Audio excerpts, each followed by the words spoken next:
Texas, Florida. This is another game that was absolutely huge. And this is one of the examples why I'm saying a ranked team, especially a team in the top 10 coming into playing a non-ranked team, is only a 4-point line. This shows how spread out college football is. This shows how much the talent gap is not what it used to be. Now, DJ Lagway, I thought played really well in this game, and I thought this Texas defense was going to play a lot better, give him a lot more fits. That was not the case. DJ Lagway definitely needed a bounce-back game. When we saw him against the last top defense he played at LSU, it was absolutely horrible. He threw, I forgot, 4 or 5 picks. It was insane. This game, he goes 21 for 28, 298 yards, 2 touchdowns. This Florida rushing attack also, I believe, dominated in the trenches. They had 159 yards and a touchdown. They had a well-balanced up pass and run. DJ Lagway did throw an interception this game, but it didn't cost them the game. Then you look at Dallas Wilson. He played phenomenal. He had 111 yards, 2 touchdowns. Now, when you get into Arch Manning and this Texas offense,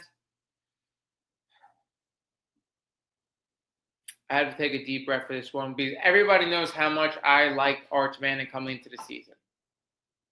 When we look at Arch Manning against Ohio State, he was just a deer in headlights. This Ohio State defense has been completely dominant under Matt Patricia. We're going to get into that in our next game. We played Florida, who their defense has actually been a bright spot for them.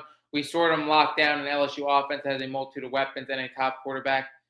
Arch Manning comes in a tough task. Like, this Florida defense has been really good despite them being unranked. But the multitude of sacks and losses he took in this game, the 2 interceptions that were horrible. Like, Arch Manning showed flashes throughout the game. We saw the deep ball that he connected on. Great ball.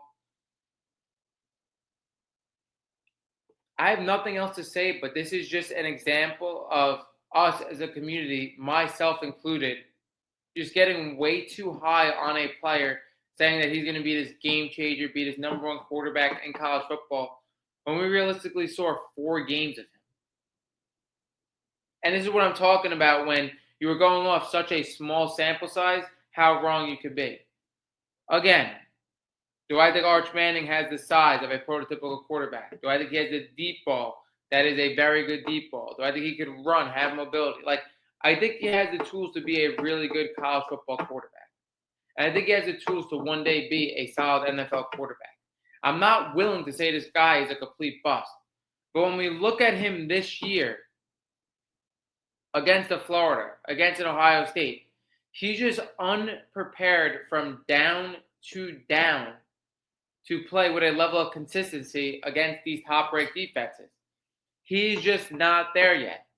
And again, it is our fault as a community for sitting here 4 games into Arch Manning and saying this guy's going to take over college football. Now, were there guys that have done that? When you look, like we said time and time again, with Caleb Williams as a true freshman, Trevor Lawrence as a true freshman, guys with really no sample size in college football that came in and were top quarterbacks. Yes, but that's extremely rare. Us as a community took the Manning name to another level.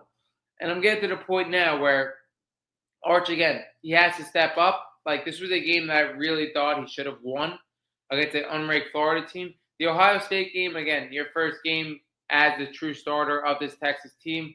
You're playing the number 1 ranked team in the country, or you were the number 1 ranked team in the country. You're playing the number 2 ranked team in the country at their house. Like, that was high expectations. But now, after getting your feet wet in college football, playing an unranked Florida team, we said how good their defense was, but you're making mistakes that just can't happen. The 2 picks were just completely disgusting. He is getting fooled. He is unprepared. I think a huge thing for Arch Manning as well, how bad Texas run game has been. I get it. They have injuries to C.J. Baxter. But, like, when you're rushing for 52 yards in a football game, there is zero chance, pretty much close to zero chance that you were going to win that football game. Rushing for 52 yards, like, it's just not going to happen. Like, it's just not going to be your day. You need a balance, and when you get predictable play calling, it's going to lead to these Arch Manning interceptions. It's going to lead to these sacks. And, again, do I think Arch Manning is nowhere near what we thought he was going to be this year? 100%. But I also think things around this Texas team has been a disappointment. I don't think the play calling has been great. I think the run game, like I said, has been awful. I did not expect this defense to give up 29 points to DJ Lagway as well, with how he has been playing and how well this defense has played throughout the season.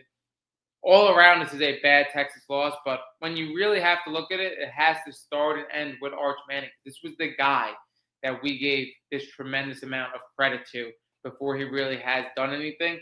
And this was the guy that was going to take Texas either to a national championship or have them miss out of the college playoff. It starts and ends with the quarterback, and Arch Manning making these mistakes in these top matchups, in these difficult matchups from game to game is what is going to, take Texas out of the college football playoffs. Like I said, am I in love with the run game? No. Am I in love with the play calling? Not at all. But it starts and ends with the quarterback. And when you have a quarterback getting paid this much, when you have a quarterback with this much hype, it just isn't going to happen. I'm not in the sense of other people where I'm going to say, like, in the beginning of the season, this guy is a top 3 quarterback of the country. And towards the end of the season, I'm going to say this guy is never going to be good. I'm not the guy to quickly jump off of a player, but do I have expectations for Texas for the rest of the season? No, I don't have big expectations for Texas for the rest of the season. They're going to have to win out most likely. And do I have big expectations for Arch for the rest of the season? No. He has to get his feet wet. He has to prove that he could be decisive against these top-ranked opponents, top-ranked defenses, and it just hasn't been there yet. Now, for this Texas team, as we normally do, like we did with Penn State, we're going to have to talk about their possibility of winning out, which I think it's as close to 0 as you could get. And then, are they going to put Texas in with 3 losses? I think it would be extremely tough because of how not uncompetitive. Like, this Florida game was close. Texas, Ohio State, they couldn't get anything going. I don't know. I don't know if with 3 losses Texas going to get in. They play Oklahoma, Red River rivalry next week. Everybody's going to be super excited for that game. One of the best rivalries in college sports. I think they could win that game. I think they're going to be favored in that game because John Mateer shouldn't be back by then. It's a winnable game. They could win it. But when you look at the gauntlet schedule, Kentucky, I expect them to win. Mississippi State, I expect them to win. Vanderbilt, it could be a very tough matchup. They're going to be favored in that for sure. They play at Georgia. Is Arch going to get it done at Georgia? Is anything that we've seen so far going to make me believe that they're going to get it done at Georgia? They play Arkansas, which should be fairly easy for them.